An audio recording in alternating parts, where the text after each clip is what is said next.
محبت میں بہت فرق ہے. غدیر خم سے سمجھ لیجئے, جس کو سمجھ میں نہ آئے غدیر خم چلے. جس نے محبت کا معنی لیا آج تک تعویلات کر رہے ہیں. جس نے ایمان کا معنی لیا علی کے در کے علاوہ کہیں گئے نہیں.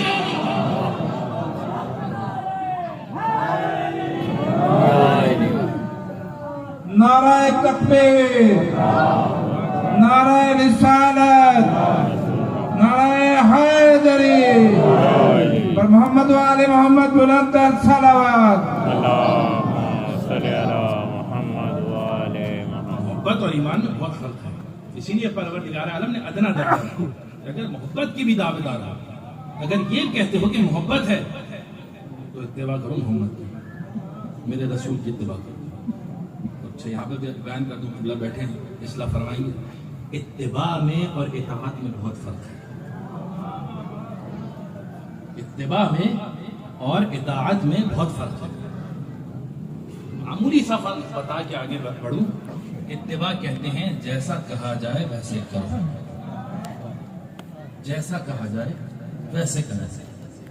اگر سیدھے ہاتھ پر بیٹھا جا رہا ہے تو سیدھے ہاتھ پر بیٹھو. اگر سیدھی کروٹ سے سویا جا رہا ہے تو سیدھی کروٹ سے سو. دلیل پوچھنے کی ضرورت نہیں ہے. کیا سن رہے ہیں؟ دلیل کی گنجائش نہیں ہے, دلیل پوچھنے کی ضرورت نہیں ہے. جیسا کہا جا رہا ہے ویسا کرو. اگر محبت پروردگار کے دعوے دار ہو تو اتباع کرو محمد کی. جیسے محمد کر رہے ہیں ویسے ہی کرو. جو محمد کہہ رہے ہیں وہی مانو. دلیل لینے کی ضرورت نہیں ہے. توجہ کیجئے گا, اگر محمد کہتے ہیں جنگ پہ جاؤ تو بھاگنے کی ضرورت نہیں ہے, جنگ پہ جانا ہے. درود پڑھیے محمد و آل محمد کی ذات پر. توجہ ہے. اگر اتباع محمد کرنی ہے تو جیسے محمد کہہ رہے ہیں ویسے کرو. جہاں جانے کو کہتے ہیں وہاں جاؤ. جس سے جو کچھ لانے کو کہتے ہیں وہ لے کر آؤ, خالی ہاتھ نہیں آنا. اللہ, خالی ہاتھ نہیں آنا ہے. جیسا کہہ رہے ہیں ویسا کرو.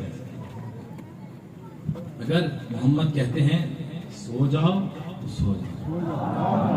محمد کہتے ہیں میرے ساتھ چلو تو میرے ساتھ چلو.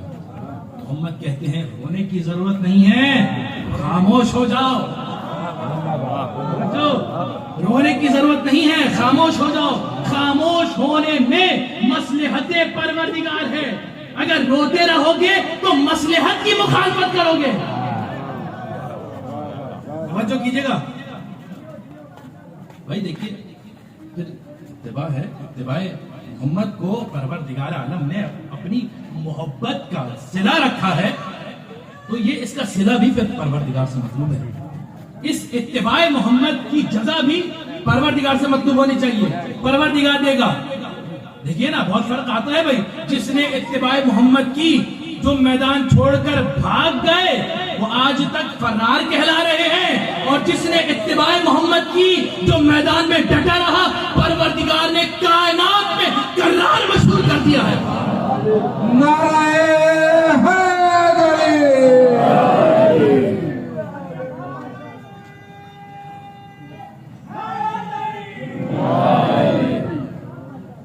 پروردگار نے اپنے چاہنے والوں میں نہیں, کائنات میں چاہے کوئی اپنا ہو یا پرایا ہو, کرار مشہور. تفصیلات میں جانے کی مجھے ضرورت نہیں ہے. آپ ماشاءاللہ صاحبان علم ہیں, آپ لوگ تاریخ سے واقف ہیں. بزار محترم, انسان کو اگر اطاعت پروردگار سیکھنی ہے, عبادت پروردگار سیکھنی ہے تو کیا کرنا ہوگا؟ اتباع محمد. صرف اتباع بھی نہیں, پروردگار نے دوسری مشکل بھی آسان کر دی. دوسری مشکل بھی آسان کر دی. کیا صرف اتباع کرتے رہیں؟ نہیں, دلیل بھی مانگ لو. چلو مسئلہ نہیں, دلیل بھی مانگ لی. فرمایا یا ایھا الذین آمنوا اطیعوا اللہ واطیعوا الرسول واولی الامر منکم. توجہ کیجیے گا, توجہ کیجیے گا. اطیعوا اللہ واطیعوا الرسول وَأُولِي الْأَمْرِ مِنْكُمْ. بس یہ آج کی آیت ہے اور انشاءاللہ اسی پر گفتگو تمام ہوگی. درود پڑھیے محمد وآل محمد.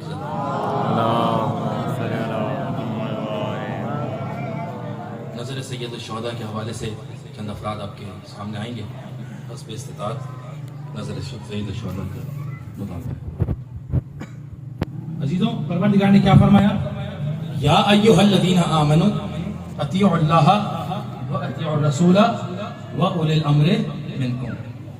اے ایمان والوں. خطاب کس سے ہو رہا ہے؟ ایمان والوں سے.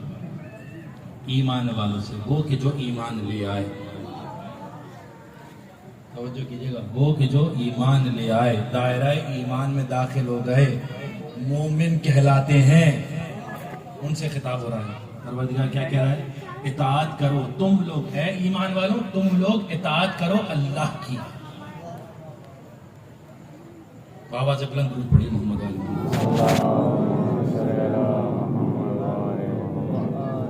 اطاعت کرو اللہ کی اور اطاعت کرو رسول. اب یہاں پر تھوڑا سا میرے ساتھ چلے گا، تھوڑی سی دقیق گفتگو. دیکھیے، پروردگار عالم نے ایمان والوں کو حکم دیا کہ مجھ اللہ کی اطاعت کرو، مجھ اللہ کی اطاعت کرو. یہاں پر پروردگار نے کچھ کہا کہ رات میں اطاعت کرنا، دن میں اطاعت نہیں کرنا، بیٹھ جاؤ تو اطاعت نہیں کرنا، کھڑے ہو تو اطاعت کرنا، کھانا کھا رہے ہو تو اطاعت تھوڑی دیر کے لیے معاف کر دی گئی، جب کھانا نہیں کھا رہے ہو تو اطاعت کرنا. نماز جب پڑھ رہے ہو تو دیکھو اطاعت پروردگار کا خیال رکھنا، جب نماز نہ پڑھ رہے ہو مسئلہ نہیں، اطاعت چھوڑ دو. اس طرح کی کوئی قید، کوئی شرط کچھ لگائی؟ یعنی حکم اطاعت مقید نہیں، مطلق ہے. توجہ کیجئے گا، حکم اطاعت مطلق ہے، مطلق ہے. ہر حالت میں اطاعت کرنی ہے، ہر حالت میں، ہر صورت میں، جہاں بھی ہو، جو کچھ کر رہے ہو، کسی کے ساتھ بھی ہو، کسی کی بھی بات مان رہے ہو، کسی کو بات سنا رہے ہو، اطاعت پروردگار کے دائرے میں رہو گے. اطاعت پروردگار تم پر واجب ہے ہر صورت میں. حکم اطاعت مطلق ہے. کوئی ایسی قید نہیں، کوئی ایسی صورت نہیں کہ جس میں تم پر سے اطاعت کا حکم اٹھا لیا جائے. نہیں، حتیٰ اگر سونے کے لیے لیٹو تب بھی اطاعت پروردگار ہے. جب سو کر اٹھ جاؤ، جس لحظے میں ہو اس لحظے میں تم پر اطاعت پروردگار واجب ہے. توجہ کیجئے گا. اس کے بعد پروردگار نے کیا فرمایا؟ وَأَطِيعُوا الرَّسُولَ، اور اطاعت کرو رسول. اب یہاں پر میرے ساتھ رہیے گا، چند دقیقے آپ کے لیے. واو استعمال کیا ہے. وَأَطِيعُوا الرَّسُولَ. واو، یہ واو عربی زبان میں جب آتا ہے تو دو معنی کیا، دو میں سے کسی ایک معنی کیا. ایک تو معنی یہ ہوتا ہے کہ واو آ کر یہ بتلاتا ہے کہ دیکھیے، یہ جو واو سے پہلے جو بات کی گئی ہے اس کا واو سے آنے والی بات سے کوئی تعلق نہیں، کوئی تعلق نہیں. یہ دونوں باتیں الگ الگ ہیں. واو سے پہلے والی بات اور یہ واو کے بعد والی بات، دونوں الگ الگ باتیں ہیں، کوئی تعلق نہیں آپس میں. دوسرا معنی یہ ہے کہ واو آ کر یہ بتاتا ہے کہ جو آنے والی بات ہے نا، اس کا حکم، اس کا اطلاق، اس کی قیودات، اس کی تمام شرائط ویسے ہی ہیں جیسے اس سے پہلے والی بات کی تھی. توجہ کیجئے گا. ماشاءاللہ صاحبان فہم میرے سامنے موجود ہیں. جیسے پچھلی بات گزری ہے، جس طرح سے پچھلی بات مطلق تھی یا مقید تھی یا مشروط تھی، اسی طرح سے آنے والی بات بھی قید کے ساتھ ہے یا شرط کے ساتھ ہے یا اطلاق ہے. اب آیت پر آئیے. اطیعوا اللہ واطیعوا الرسول. آیت میں اللہ نے حکم دیا ہے اطاعت کا. کس کی اطاعت کرو؟ اللہ کی اطاعت کرو.